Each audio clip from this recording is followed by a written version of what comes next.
children, welcome to online class. This is Sheila, your computer science teacher.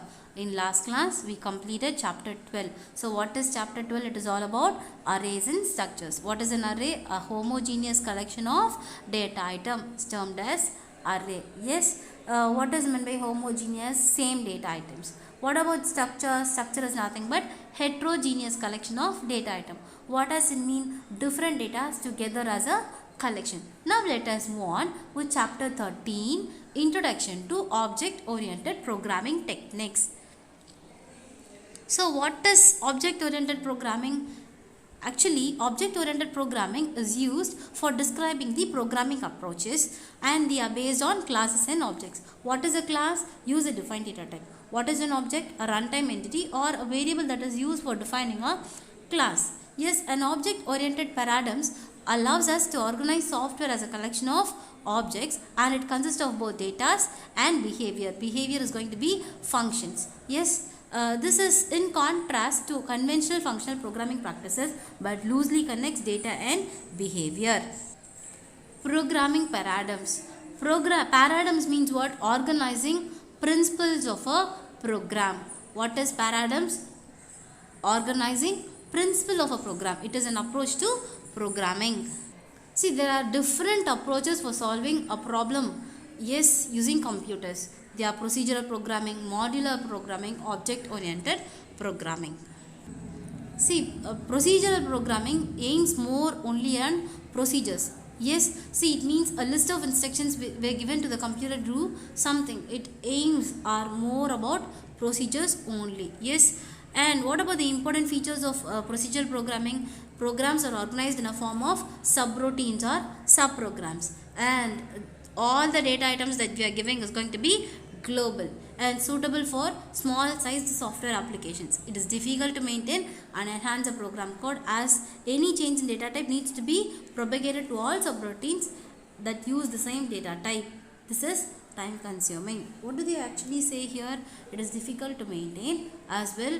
To enhance a program code, what happens is the data type that we are using, yes, if we are going to use the same data type for all subroutines, it is going to be a problematic one. So what happens is, when I wanted to alter all this, it is going to be time consuming.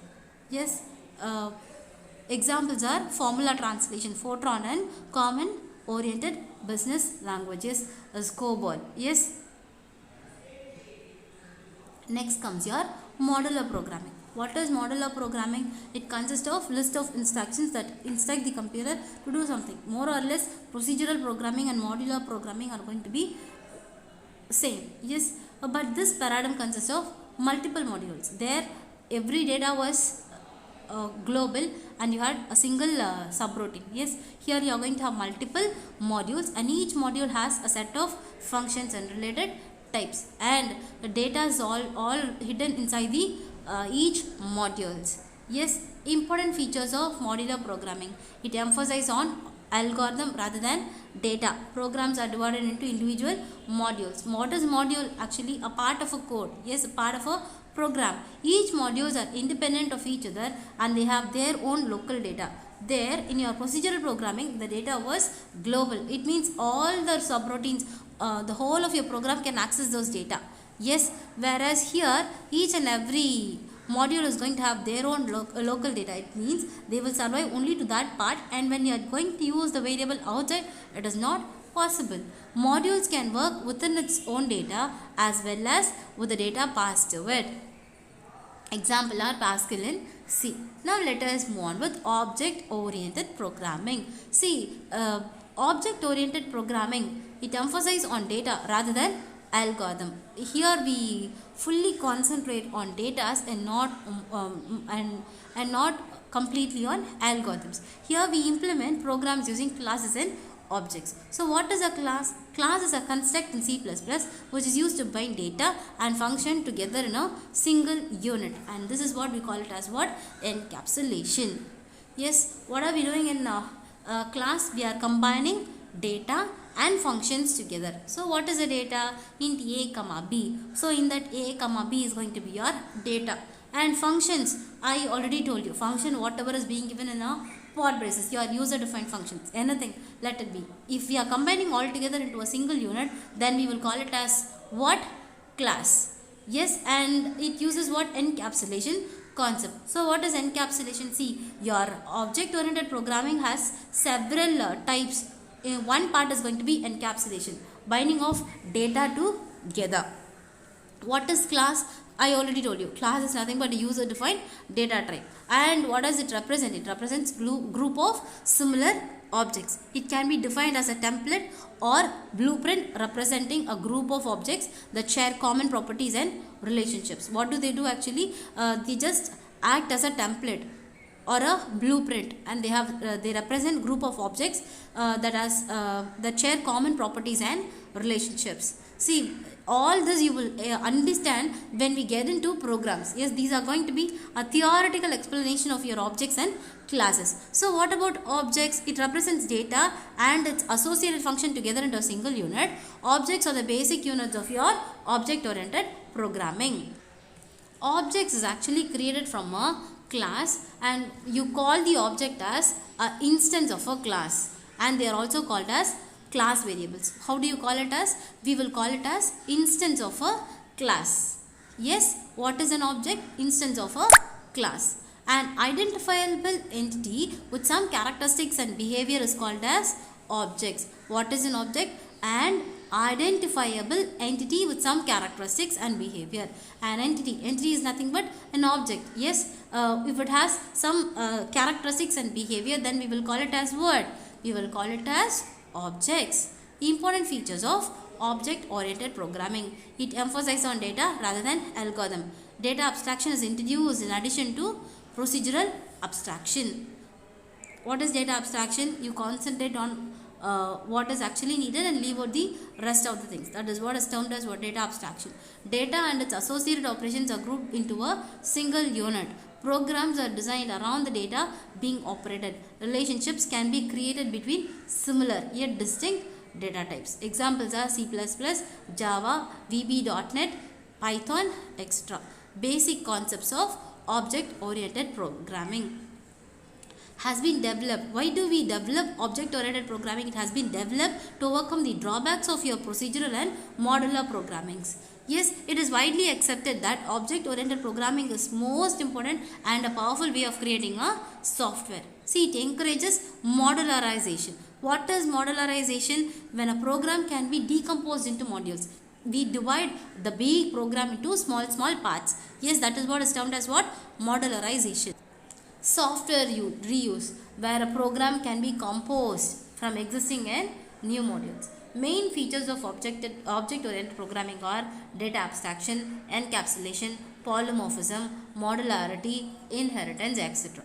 What is encapsulation? The mechanism of data and functions to be bounded together into a single unit is termed as encapsulation. Binding of data and functions together into a single unit is what termed as what?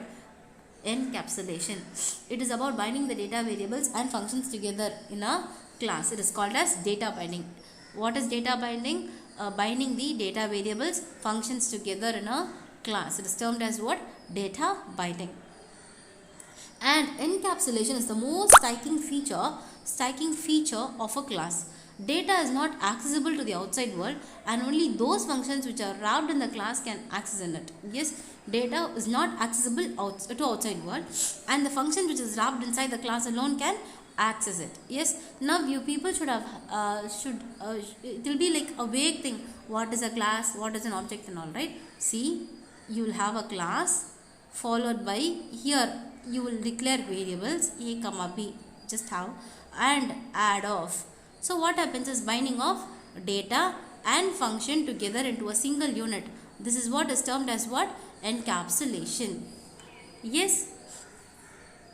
This encapsulation of data from direct access by the program is called data hiding or information hiding. The encapsulation of data from the direct access by a program.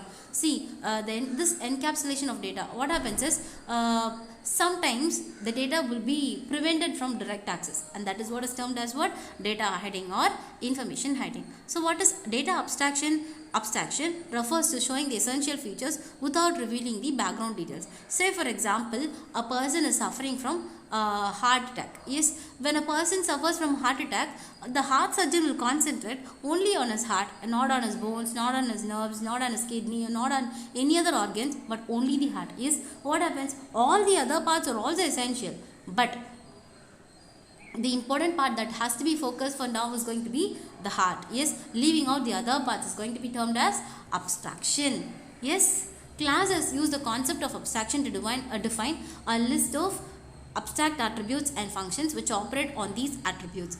They encapsulate all the essential properties of the object that are created. These attributes are called what? Data members, because they hold the information. These functions that operate on these data are called methods or member functions. Next comes modularity. What is modularity? What is modularity? You're just dividing a large program into small parts, and that part is termed as what? Modules. Modularity is designing a system that is divided into a set of functional units, and they are composed into a large application. What is inheritance? It is a technique of building a new class from the base class. I mean building a derived class from the base class. That is what is termed as what? Inheritance. Say for example, the children inheriting the properties of the parent. Yes, or inheriting the features of the parents. All this is going to be what? Inheritance. Yes, and this important feature of your inheritance is code reusability. What about polymorphism? Polymorphism means ability to take more than one form. Ability to take more than one form. Ability of a message or a function to be displayed in more than one form. Yes. What are the advantages of object-oriented programming? First one is reusability. Write once, use it multiple times. And what about redundancy? Copy of the data. Yes, inheritance is a good feature for data redundancy. If you need the same functionality in multiple cases, you can use them. Yes, easy maintenance, because you can maintain, you can modify the existing code whenever needed. Security. Using data hiding and abstraction, only necessary data can be provided, thus maintains the security of the data. What about the object-oriented programming disadvantages? They are much larger than other programs. Efforts, it requires lot of work to create. Yes, what about the speed? It is much lower when compared to other programs because of their size. Yes children, what did we see for now? What is a class? What is a class? User defined data type. Yes, and what are all the types that we have seen? Modularity. Yes, we saw about modularity. What is procedural learning? What is procedural types? What is object oriented programming? So all this we saw, isn't it? In object oriented programming, what did we see? We saw about encapsulation. What is encapsulation? Binding of data together into a single form. Yes, what about data abstraction? Data abstraction is hiding of other details and just concentrating only on the essential part is going to be data abstraction. What about modularity? Dividing the large program into modules. What about inheritance? Deriving the derived class from the base class. All these are the concepts that we have seen for now. Yes children, with this your 13th chapter just gets over, and we shall start about the rest in the next class. Thank you children.